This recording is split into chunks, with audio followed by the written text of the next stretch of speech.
Le texte qui a été lu ce matin rapporte sur 3 points principaux. Jésus déclare que toute autorité m'a été donnée dans le ciel et sur la terre. Il déclare et il ordonne, faites des gens de toutes les nations, ça veut dire le monde entier, des disciples. Premièrement, toute autorité m'a été donnée dans le ciel et sur la terre. Il ordonne sur cette autorité, faites des gens de toutes les nations, faites du monde entier des disciples. Et troisièmement, enseignez-leur à garder tout ce que je vous ai commandé. Donc il y a une prescription dans l'enseignement. Nous ne pouvons pas enseigner ce que nous souhaitons.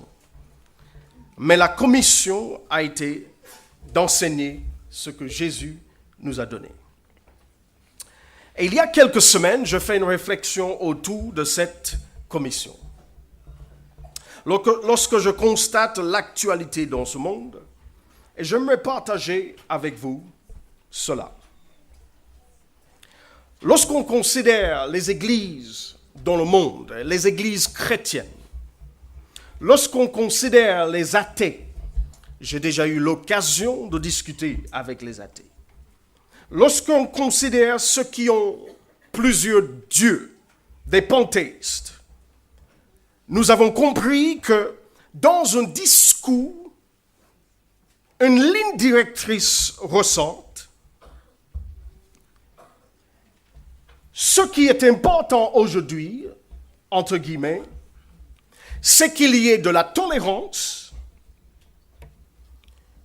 et qu'il y ait ce qu'on appelle une éthique universelle.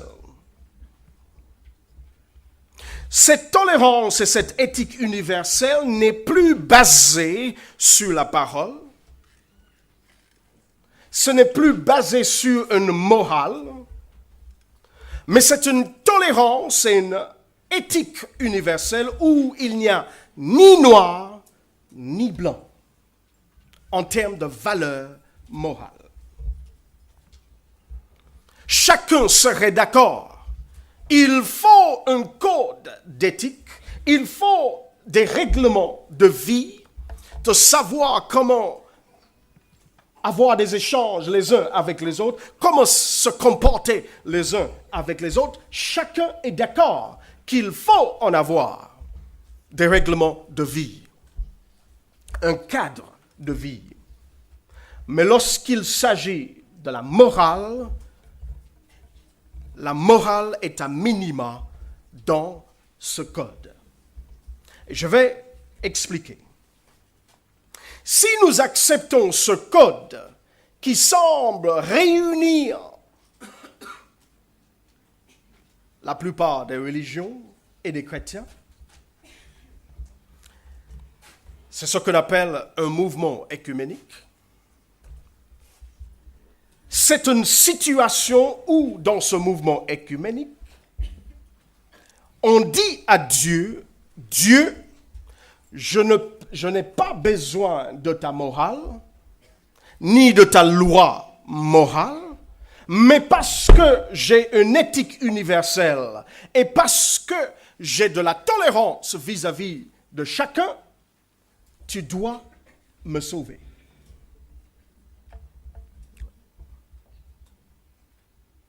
Aujourd'hui, dans ce système de pensée œcuménique, ce n'est plus Dieu qui décide qui entrerait dans le royaume. Mais chacun décidera, je dois entrer dans ton royaume, Seigneur, parce que j'ai de la tolérance. Et je ne dérange pas mon voisin. Dans ce système de pensée, ça met à mal la commission de Jésus-Christ.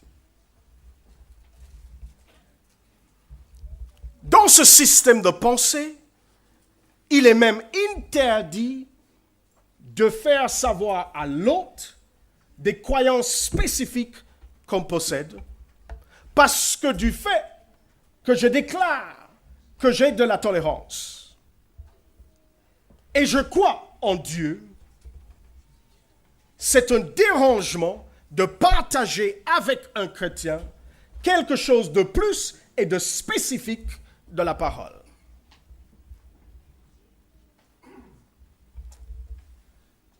Donc la parole de Dieu n'aurait plus aucune raison d'être si partager la parole deviendrait un interdit par ce mouvement.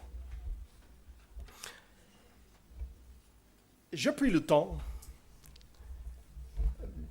de regarder sur Internet ce qu'on appelle un mouvement des religions unies. Vous avez les Nations unies, mais aujourd'hui, vous avez les religions unies. Cette initiative est mandatée par les Nations unies. Vous pouvez aller sur Internet et vous pouvez le trouver vous-même sur le site uri.org.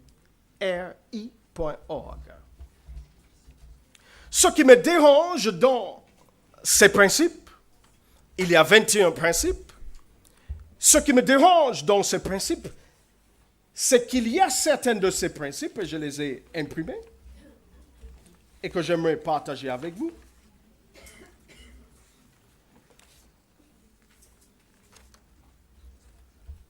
Premièrement, ils disent, sur le deuxième principe, nous respectons la sagesse sacrée de chaque religion. Hello. Réveillons-nous. Ce mouvement dit, nous respectons la sagesse sacrée de chaque religion. Spirituelle expression, ou l'expression spirituelle, et toutes les traditions de chaque religion. Hello. Savez-vous que le vaudou est une religion reconnue par ces mouvements?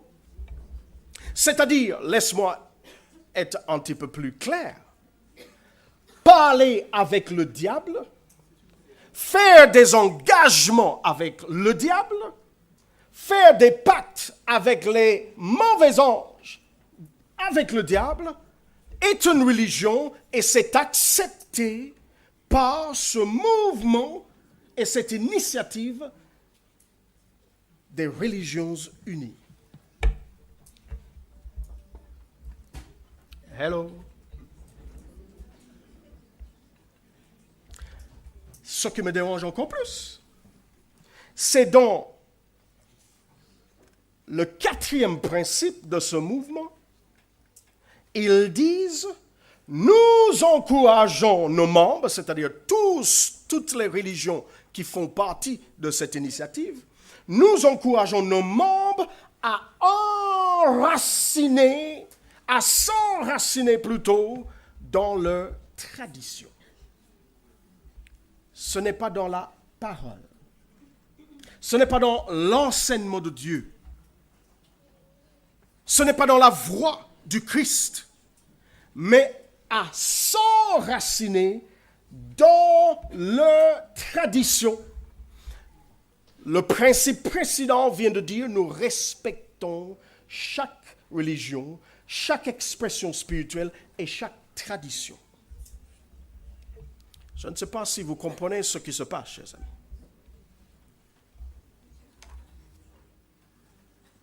Avons-nous, face à ce verset biblique que nous venons de lire, avons-nous donc un nouveau Dieu écuménique? Je vous invite à réfléchir encore plus. Dans le 13e principe de ce mouvement, ils disent, nous avons l'autorité. Jésus vient de dire, toute autorité m'a été donnée dans le ciel et sur la terre. Ce mouvement dit, nous avons l'autorité de prendre toutes les décisions, à quel que soit le niveau le plus local, qui est pertinent ou pertinente à tous les membres de notre mouvement. Nous avons l'autorité de prendre toutes les décisions à quel que soit le niveau le plus local, dès que c'est pertinent aux membres de notre initiative. Ça veut dire que si un jour les vaudouistes veulent faire un mouvement, un rassemblement, parce qu'ils sont membres de ce mouvement, nous sommes là avec eux pour prendre toutes les décisions. Hello. Quatrième, nous avons le droit d'organiser donc, quelle que soit la manière, quelle que soit la largeur, dans quel que soit l'endroit, et selon quelle que soit l'activité, tout ce qui touche à nos principes. Ça veut dire qu'il se donne le droit et l'autorité d'organiser tous les enracinements dans les traditions, et je répète, et non pas dans la parole.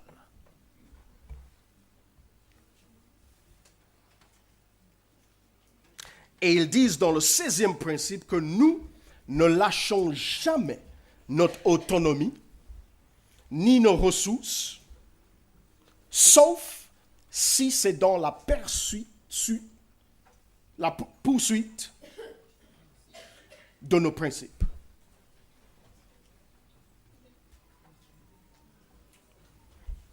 Alors, il est vrai que nous n'avons pas tout le temps, mais j'aimerais nous inviter, chers amis,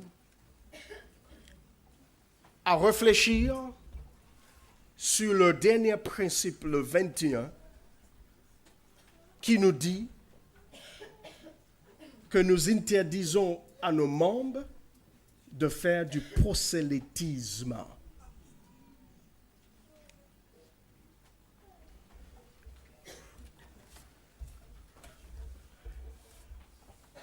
Qu'est-ce que Jésus nous demande de faire? Sous l'autorité qui lui a été donnée dans le ciel, une autorité aussi sur la terre. Le maître de l'univers nous ordonne une chose et un autre maître prend son autorité, soi-disant, pour nous dire le contraire.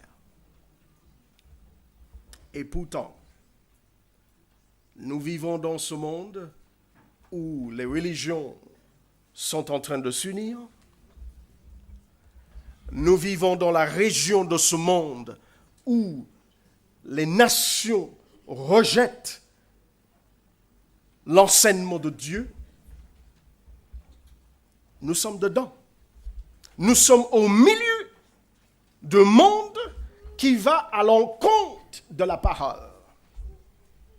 Quand j'entends le témoignage de notre sœur ce matin, imaginez-vous que les employés dans une boîte, dans une entreprise, le peuple d'une nation, pour prier aujourd'hui, il faut se cacher.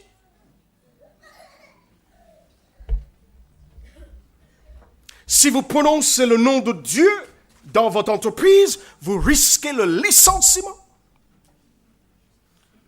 Et nous sommes dedans, chers amis. Parce qu'il y a un mouvement derrière, puissant comme puissant. Financé par les plus grands. Mandaté par les plus puissants dans ce monde, qui nous disent qu'il est interdit de parler de Dieu. Mais ce qui me dérange extrêmement, c'est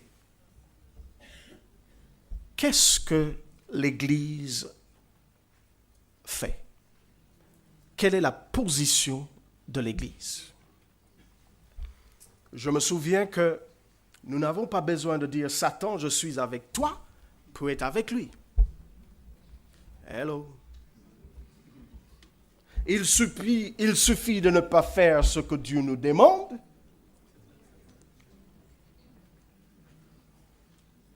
Il suffit de faire ce que l'ennemi a déjà demandé à quelqu'un d'autre. Et on fait pareil, sans même prêter alliance ni allégeance. Et on est déjà avec lui. J'ai l'impression parfois que la commission de notre Seigneur Jésus-Christ est menacée même à l'intérieur de l'Église. Parfois, on a l'impression que non, il ne faut pas déranger les gens. Il ne faut pas embêter les gens.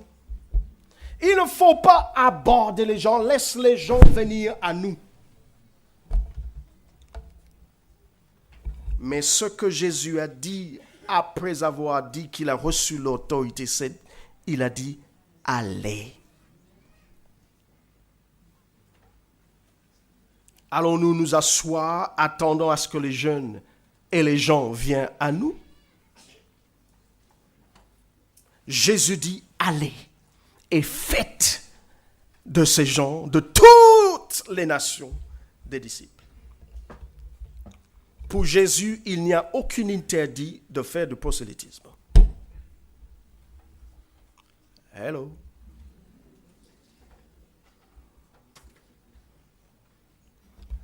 À nous donc de trouver le moyen, la sagesse, parmi toutes les lois qui sont là, pour faire ce que Jésus nous a demandé de faire.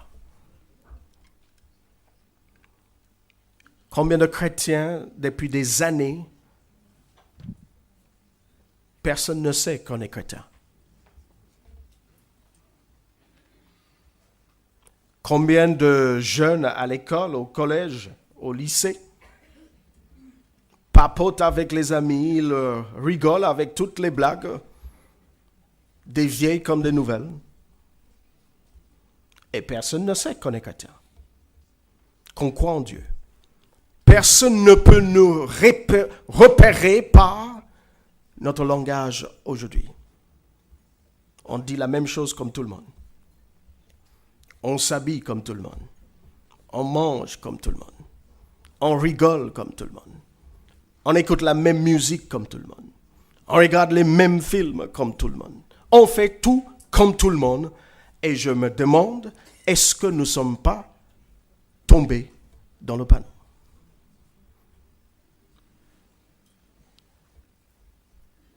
Avons-nous oublié que la seule mission que le Seigneur nous a donnée de force et de rigueur et de valeur, c'est de vivre tel que notre vie et nos paroles puissent faire des autres des disciples.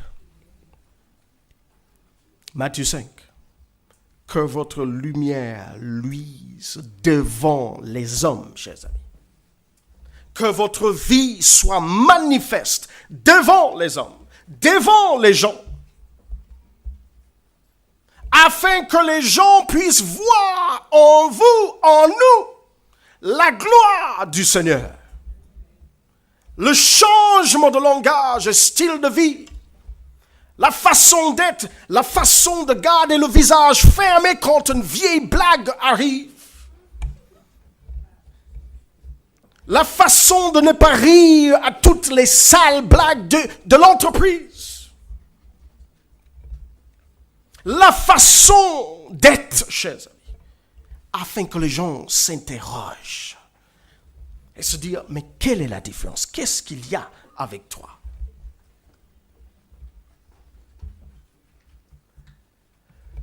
Bon, s'il suffit de venir à l'église et puis on chante et puis ça sent bien, c'est beau. S'il suffit pour dire que bon, écoute, j'ai bien repassé mes vêtements avant le sabbat cette semaine et mes chaussures sont propres avant le sabbat et je suis arrivé à l'église à l'heure et voilà, j'ai passé un bon moment et je rentre. Si il suffisait à cela, chers amis, tout le monde serait sauvé. Mais malheureusement non. Nos beaux habits, notre ponctualité, nos œuvres avant le sabbat, ni nos œuvres pendant le sabbat ne sont nullement source de salut.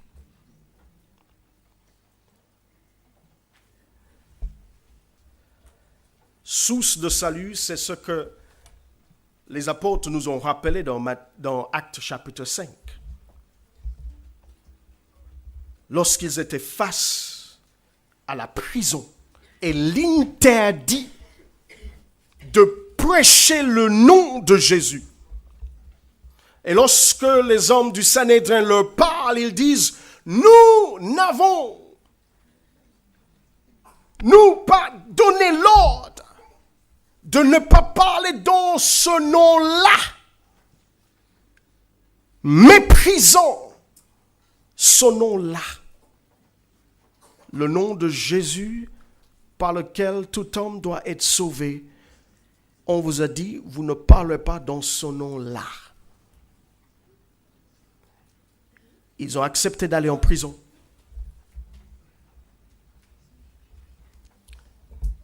Et Dieu a ouvert les portes pour eux. Et quand ils sortent de prison, qu'est-ce qu'ils ont dit? Bon, écoute, on est allé en prison une fois, on ne veut pas aller une deuxième fois, donc on ne fait plus rien. La Bible dit qu'un bonhomme est venu dans le Sanhédrin pour leur dire, mais écoute, ils sont en train de prêcher dans le temple. Parce que personne ne comprend comment les gardes peuvent être devant la porte soit fermée et il n'y a personne dans la prison. Parce que Dieu est capable de nous faire sortir de toute situation. Parce que Dieu est capable de travailler en silence à notre salut. Dieu ne nous a jamais donné le devoir de s'inquiéter sur les conséquences de l'obéissance. Hello. Ce n'est pas notre devoir. Ah oui, mais qu'est-ce qui va se passer? Ah oui, qu'est-ce qu'on va me faire? Ah oui, mais qu'est-ce que les gens vont dire? Ce n'était pas, et ce n'est pas, et c'est nullement notre devoir. Notre devoir, c'est de partager avec amour et respect cette bonne nouvelle. Et lorsque les membres du Sanhédrin les ont attrapés dans le temple, on les a placés devant le grand prêtre et ceux qui se sont donné l'autorité pour ne pas parler au nom de Jésus. Dieu a suscité parmi eux un homme qui s'appelle Gamaliel. Il ne savait pas qu'il parlait au nom du Saint-Esprit quand il a dit « Si cette œuvre est pour Dieu, chers amis, ce n'est pas la peine de les embêter parce que vous ne pourrez jamais l'arrêter. » Il a donné dans l'histoire d'autres personnes qui ont fait la même chose et qui ont échoué parce que ce n'était pas l'œuvre de Dieu. Mais il dit que si c'est l'œuvre de Dieu que font ces hommes, personne ne peut les arrêter. Alors je vous pose la question, est-ce que la commission de Matthieu 28, 18 à 30, à 20, est l'œuvre de Dieu ou pas? Si nous ne faisons pas et nous ne remplissons pas cette condition de rendre active cette commission, Dieu trouvera d'autres personnes. Parce que personne ne peut arrêter cette œuvre. Avec le conseil de cet homme, cet grand homme dans Actes chapitre 5, Gamaliel, il y a quelque chose qu'il faut noter. Qu'avant de les faire partir, avant de les libérer, ils ont été frappés. Hello. Hello. Ils ont été frappés. Dieu les a fait sortir de prison avec des portes fermées. Ils ont été rattrapés. Ils ont été battus. Mais ils ont été libérés.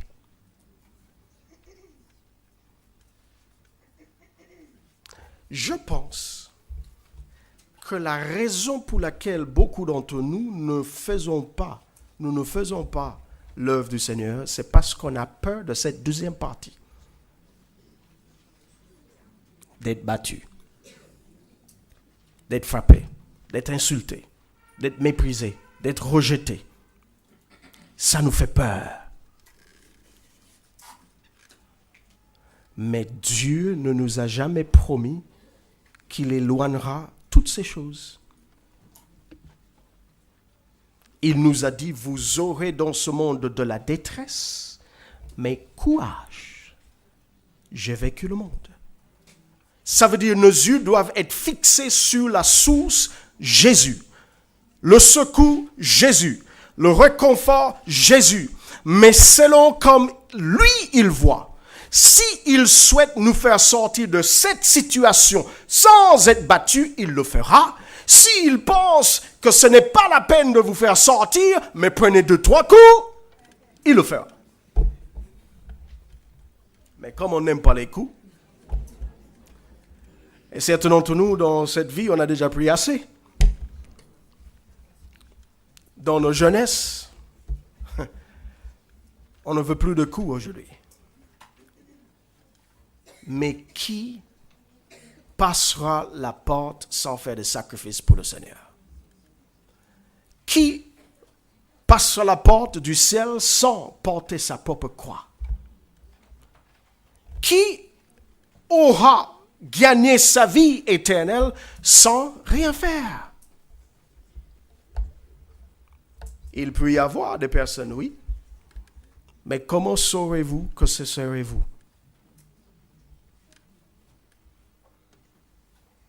Personne ne peut savoir avant.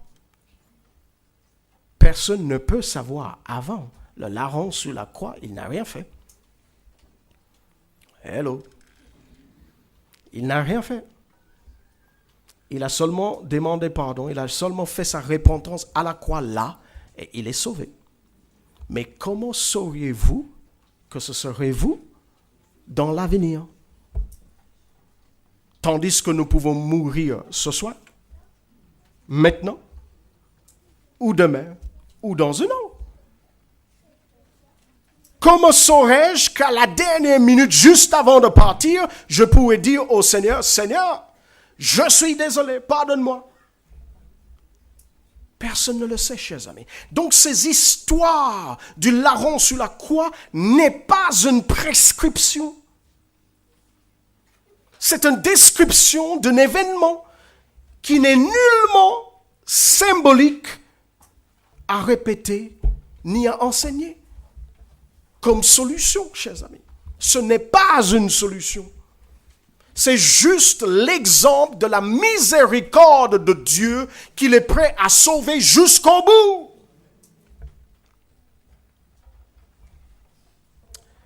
Si nous disons, Seigneur, que ta volonté soit faite, pourquoi nous n'acceptons pas sa volonté quand on reçoit des coups? Que ta volonté soit faite, Seigneur, mais pas celle-là. Chers amis, je vous encourage. Je vous encourage, chers amis, à ne pas permettre à la commission du Seigneur que ça soit annulé dans votre vie. Ne pas permettre à la commission du Seigneur Jésus-Christ d'être annulée dans votre vie, mais que votre vie soit un exemple de la validation de cette commission par notre façon d'être et par notre façon de vivre. Toute autorité a été donnée à Jésus. Et Jésus dit dans Luc chapitre 10 que je vous donne le pouvoir sur toute, je vous donne l'autorité sur toute la puissance de l'ennemi. Hello. De quoi avons-nous peur? Jésus dit, toute autorité m'a été donnée dans le ciel et sur la terre. Et Jésus dit, je vous donne l'autorité sur toute la puissance du mal. Avons-nous compris cela, chers amis? Jeunes, est-ce que vous avez compris cela? De quoi avons-nous peur? Si nous avons reçu au nom de Jésus la puissance, l'autorité sur l'ennemi. Ce n'est pas nous qui devons fuir l'ennemi, mais c'est lui qui doit fuir.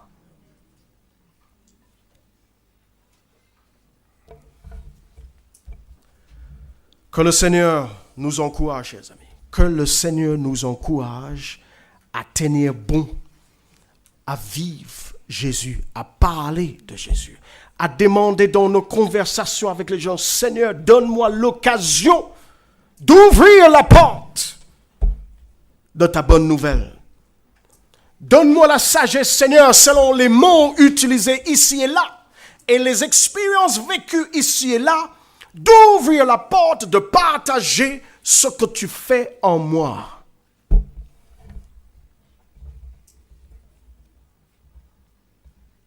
Je termine avec cela, j'étais devant ma porte, l'entrée de la maison, en train de travailler, et puis cet homme, il passe avec son petit chien. Il marche tranquillement. Je le regarde, il me regarde, je dis bonsoir, bonjour. Ah, bonjour monsieur. Je suis le nouveau voisin dans le quartier. Et donc, cet homme s'arrête et je dis, ah, ça, c'est une belle journée, n'est-ce pas? Et oui, il s'arrête. Et moi, je suis à l'intérieur de la propriété. Lui, il est sur le trottoir, il est dans la rue. Et au fur et à mesure que j'engage la conversation, c'est au fur et à mesure qu'il rentre. Mais je l'observe, hein? D'autant plus qu'il avait un chien que je n'aime pas. Et donc, je cause avec lui. Je dis, Seigneur, c'est pas à cause du chien que je ne veux pas parler. Donc, je cause avec lui et il rentre. À un certain moment, je pensais que si je reculais, il allait aussi entrer. Et l'homme est arrivé là. Et on cause de tout et de rien. Et c'est dans la conversation de tout et de rien, du beau temps, beau village, le beau champ, le soleil brille. On a compris que cet homme, c'est le premier dans la rue il y a 40 ans. Et qu'il est à la retraite. Son entreprise en bas de sa maison est fermée. Et j'ai compris qu'il n'a pas vendu cette franchise parce qu'il habite en haut. Donc c'est fermé. Et il est seul. Mais la raison pour laquelle il marche tranquillement comme ça tout le temps, il a un cancer. On ne peut rien faire pour lui. Alors là, chers amis, vous imaginez, si je n'avais pas voulu continuer cette conversation, je n'aurais jamais su cela. Et de par là, je parle au Seigneur. Seigneur, donne-moi l'occasion d'apporter quelque chose à cet homme dans cette souffrance. Et c'est là qu'on a parlé de Dieu, on a parlé de la prière. Je lui dis simplement, pour emmener le sujet, je ne sais pas si vous croyez, mais en entendant votre histoire et l'ampleur de cette histoire, je penserai à vous dans mes prières. Je ne lui laisse pas parler, je dis, mais si vous ne croyez pas, pas de souci, moi je suis chrétien, je penserai à vous, je prierai pour vous et je demanderai au Seigneur de vous soulager et même de vous guérir. Et puis, mais bon, je ne crois pas, mais le message est fait. À partir de ce jour, il sait qui je suis, il sait que je prie pour lui. La prochaine fois il vient avec son chien, je ne regarderai plus le chien, je le regarderai. Et dans cette rue, chers amis, j'ai eu plusieurs conversations avec plusieurs personnes dans ce village qui passent comme cela, juste parce que je suis devant chez moi. Et parfois quand je les vois arriver, j'arrête. J'arrête de travailler. Je mets mon pied sur la pelle et puis je les attends. À quoi bon vivre aujourd'hui si on ne partage pas l'évangile, chers amis? À quoi bon vivre dans un quartier pour être isolé, enfermé dans nos maisons Et on ne partage plus rien avec le voisin, ni de conversation, ni de regard, ni d'activité, ni quoi que ce soit. Que le Seigneur nous aide, chers amis. Je vous encourage, jeunes, parlez à vos amis. Au collège, au lycée, parlez, partagez, laissez les conséquences à Dieu. Il vous défendra, il prendra soin de vous. Que le Seigneur vous aide. Et chers jeunes, la chose est plus difficile pour vous. Mais courage. Vous êtes tiraillés à gauche avec tant d'amusement, de tentations et de propositions. La musique, les vidéos, des jeux.